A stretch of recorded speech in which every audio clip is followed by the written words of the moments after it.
ஸ்ரீ நாராயணியத்தில் தசகம் 2ல் 6வது ஸ்லோகம் பார்க்கலாம்.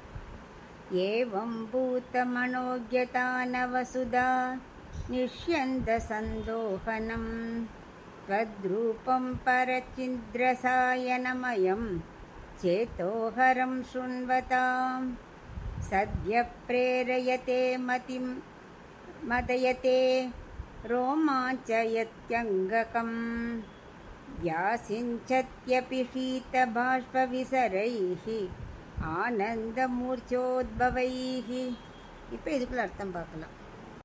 இந்த ஸ்லோகத்தில் பட்டத்திரி குருவாயூரப்பனோட திருமேனி அழக அனுபவிக்கும் போது நமக்கு என்னென்ன மாறுதல்கள் ஏற்படுகின்றன அப்படின்னு வர்ணிக்கிறார். அதாவது திருமேனி ரொம்ப அழகாக இருக்கு இல்லையா, அது அப்படியே புதிய அமுதத்தை ஊற்றாக பெருக்குகிறதாம். அதுவும் மிக உயர்ந்த திருமேனி எப்படி இருக்கான், ஞானானந்தமயமாக இருக்கிறது, ஆனந்தமே வடிவாக இருக்கிறது.